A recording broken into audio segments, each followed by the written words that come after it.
The Soviet Union will be pleased to offer amnesty to your wayward vassal. The Soviet Union? I thought you guys broke up. Yes, that's what we wanted you to think.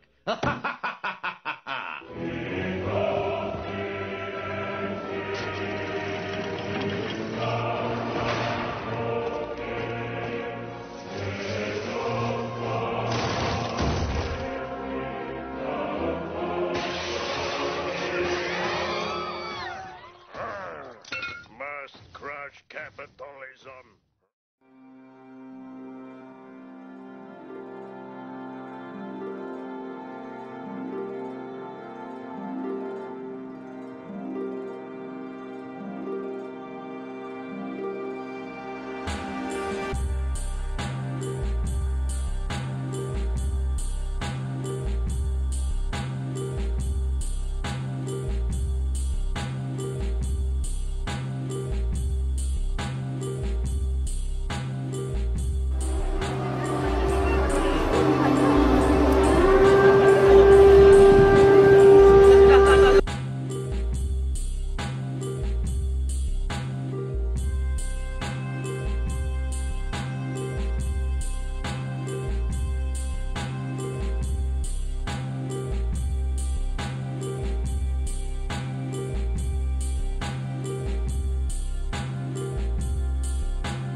Ukrainian troops are watching and waiting, saying they are preparing for a fight. ABC's Patrick Revel is on the ground in Kiev.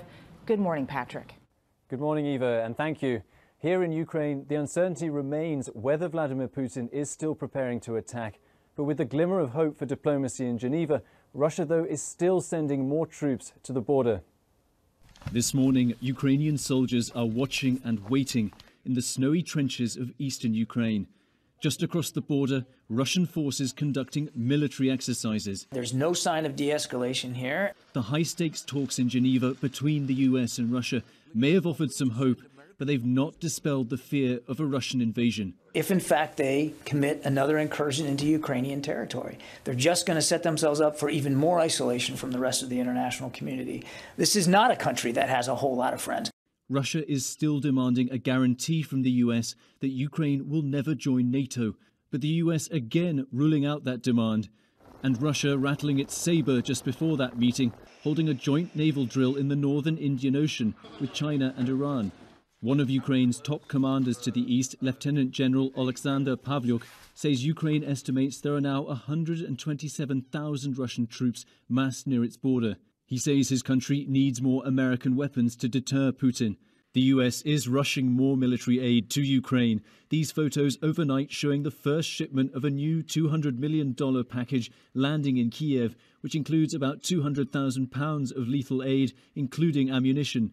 The country's troops have been dug in among bomb-shattered buildings now for 8 years, facing off with Russian-controlled separatist rebels. Any invasion would come through here. ABC's Ian Pannell going into the trenches, gunshots ringing out in the distance. We just heard a gunshot.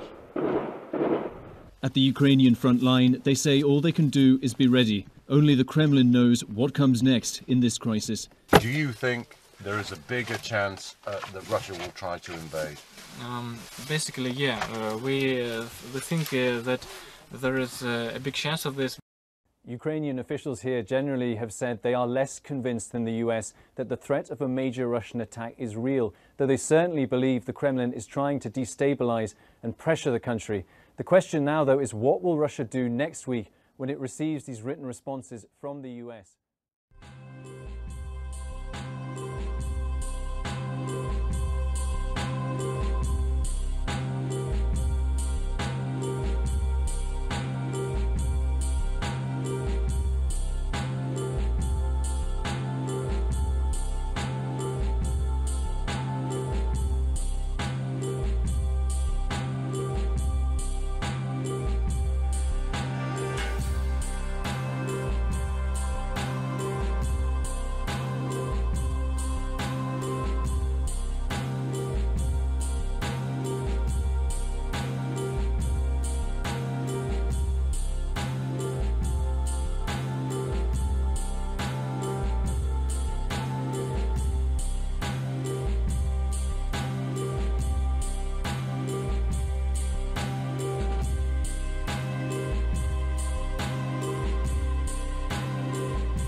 Is advising non-essential embassy staff and their families to leave the Ukraine amid fears of a looming Russian invasion. In a statement just in, the US Department of State said it has authorised a voluntary departure of US direct hire employees and ordered the departure of eligible family members from the embassy in Kiev due to the continued threat of Russian military action. It says all US citizens should also consider leaving the country. Russia has sent thousands of troops to its border with the Ukraine. Russian officials reject claims it is preparing to invade. It's breaking news as the world watches whether Russia will indeed invade Ukraine. NATO sending more ships and fighter jets into Eastern Europe, putting extra forces on standby. The Biden administration ordering the families of American embassy staff and all U.S. citizens to leave Ukraine. White House correspondent Allison Harris following all of the developments for us this morning. Allison. Good morning, Adrian. President Biden is putting pressure on Russian President Putin, trying to stop an invasion of Ukraine. Yesterday, Kiev received a shipment of military aid from the U.S., including ammunition for those frontline defenders. This morning, the State Department is telling some U.S. citizens in Ukraine to leave. The uneasiness is amplifying as concerns grow that Russia will invade Ukraine, with 100,000 Russian troops already staging along the Ukrainian border.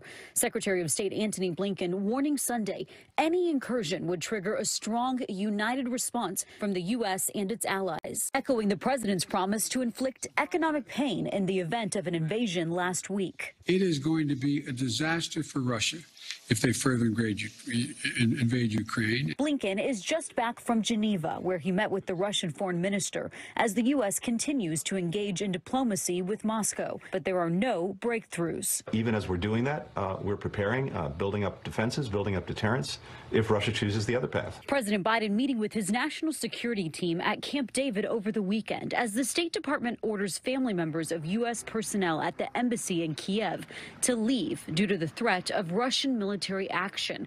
Non-essential embassy staff are also told that they can leave. The British government now accusing Russia of seeking to replace Ukraine's government with the pro-Moscow administration. Republican Senator Joni Ernst calling for the U.S. to sanction Russia now. President Biden has said he won't send U.S. troops specifically to Ukraine, but that doesn't rule out the possibility of the president sending troops to help NATO allies that border Russia and Ukraine, something the president is said to be weighing and could have a decision on early this week.